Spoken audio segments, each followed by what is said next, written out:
Girl, real talk. This whole "it's a new year, time to reinvent myself" trash is not the vibe for 2024. You can find someone who loves you for you, as you are. You don't need to read a stack of self-help books, only eat sad salads, or start meditating at 5 a.m. to be ready for dating. So yeah, my advice is to download Bumble and find someone who embraces you the way you are right now. Let me know how it goes. This is Optimal Relationships Daily, episode 2043, Reclaiming Our Stories from Trauma, Part 1, by TeGrotenhuis with Gottman.com. Hello, everybody, and welcome back to Optimal Relationships Daily with me, your host and narrator, Greg Audino. It's great to have you here with me again today as we embark on another longer post, a two-parter that will be split between today and tomorrow's shows. There's a lot to get through in this great article from the Gottman Institute, so let's dive right in and start optimizing your life. Reclaiming Our Stories from Trauma, Part 1, by TeGrotenhuis with Gottman.com. Quote, "We may not be responsible for the world that created our minds, but we can take responsibility for the mind with which we create our world." That's by Gabor Maté. Our past may have written the script, but we can write a new script for how we respond in the present. If you've experienced trauma in your past, even if it was long ago, you may struggle in the present with frustrating hindrances in your current relationship. Trauma can hijack your nervous system and switch you from a pattern of connection to a pattern of protection. We usually think of trauma as something obvious and dramatic: abuse, war, natural disaster, violence. But we now understand through neuroscience that there are less dramatic, but no less disruptive conditions which cause trauma, and later in life, trauma responses. Sometimes these are obvious, like PTSD triggers, but often it's very subtle, like relationship patterns and emotional expectations that almost seem like part of your personality. Perhaps you wonder if your present relationship is under siege from your past trauma. Maybe you notice triggers in your responses or patterns where you disconnect. Maybe you totally miss in attempts to communicate with your partner. If this is the case, you are a survivor. You need to know that the trauma responses you have in your adult life are in no way your fault. But now that you're an adult, those reactions are your responsibility, meaning now it's up to you to do the healing. Identifying and navigating enduring vulnerabilities. Anna worries that her husband Pat is a taker. She wonders if he's actually selfish and unappreciative of how much she gives in the relationship.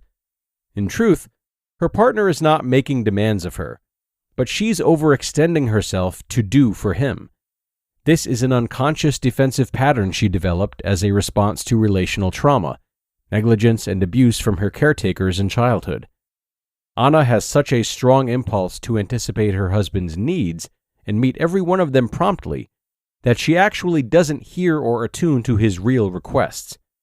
Pat says, "No thank you," but she goes ahead and gives or does something anyway. He often suggests she focus on her own interests instead of him, but she claims she doesn't have anything more important than what he needs, or rather, what she perceives he needs. She consistently misses the heart of his messages to her. He really doesn't want her to do so much for him. Her behavior is creating disconnection at the very moment she is going for connection. So, Anna has grown angry, insecure, and frustrated. She attacks Pat for his lack of appreciation, wondering if he is truly selfish. The hypervigilance programmed into her nervous system keeps her rigidly unable to change her own pattern of overdoing for him, and the attempts she makes to win his approval are totally backfiring. Evidence of her past trauma weaves like a deep trench through her present story. But sadly, even Pat's patient insight about it has left her unable to change course once the impulses to repeat the relational trauma pattern fire in her nervous system. Their confusion and pain led them to couples therapy, where they learned that trauma has created for Anna what we refer to as an enduring vulnerability in Gottman method couples therapy.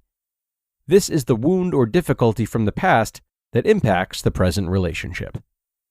Managing unconscious expectations.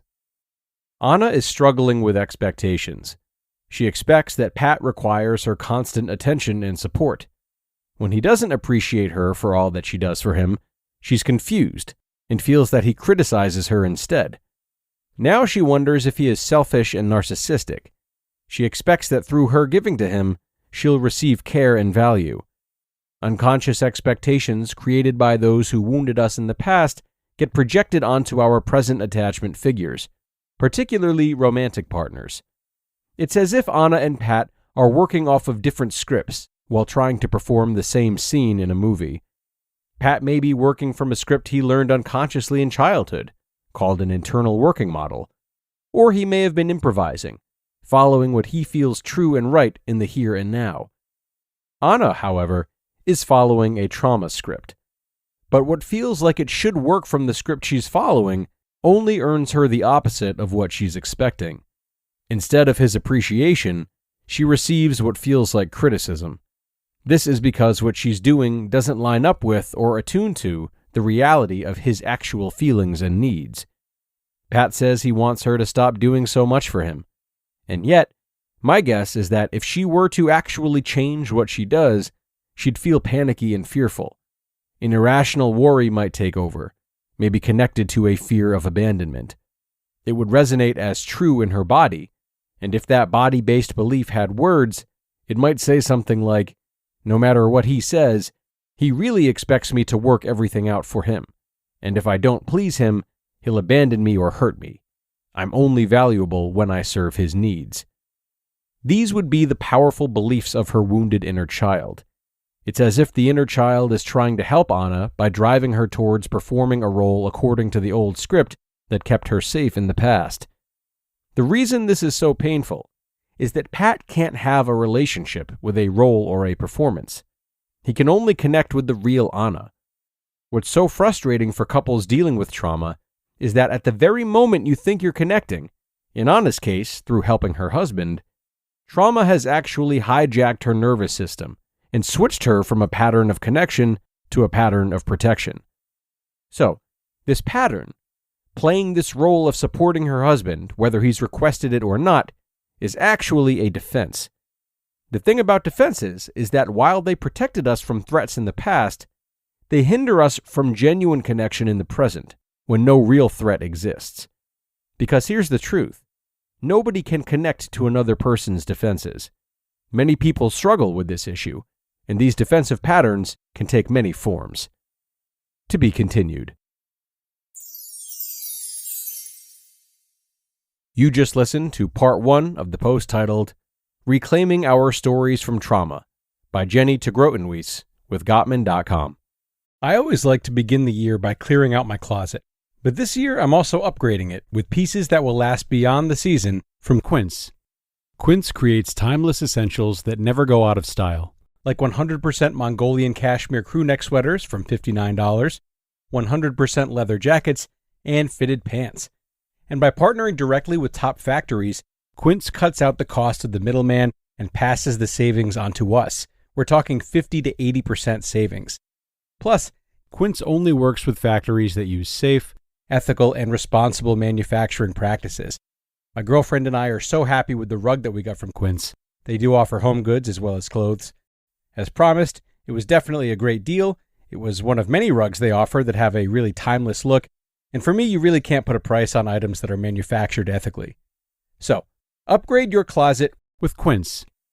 Go to quince.com/ORD for free shipping and 365-day returns on your order. That's QUINCE.com/ORD to get free shipping and 365-day returns. Quince.com/ORD. Girl, real talk. This whole "it's a new year, time to reinvent myself" trash is not the vibe for 2024. You can find someone who loves you for you, as you are. You don't need to read a stack of self-help books, only eat sad salads, or start meditating at 5 a.m. to be ready for dating. So yeah, my advice is to download Bumble and find someone who embraces you the way you are right now. Let me know how it goes. And thank you so much to Jenny for a great start to this post. Definitely some interesting thoughts in this one. I find myself really intrigued by the note that this post ended on, or the first part of this post ended on, the idea of not being able to connect through our defenses. So I'm actually tempted to play devil's advocate today, which I don't think I've ever done after reading a Gottman post. So to me, if we are unaware of our defense mechanisms, like Anna was in this case, then her trying to do everything for Pat is how she at least feels she's showing love. Now, perhaps it's not as true of a love and connection as she's capable of, but it's still what she knows how to do. And I feel it would be very important to celebrate that effort when helping her understand the roots of her struggle and helping her to work through it so as to give love more genuinely and connect more genuinely, which I think is the point of this article. The vast majority of couples don't attend therapy and are likely subconsciously connecting through their defenses, at least in some ways. Now, this isn't to say that these couples are not happy or able to see one another trying their best, even if through the help of therapy or self-exploration, they might find that they can love at a higher level. So, something to keep in mind. Think about that today, folks, as we prepare for the rest of this post tomorrow. Thank you so much for tuning in and making this episode possible. Enjoy the rest of your day, and be sure to come back for the rest in episode 2044, where your optimal life awaits.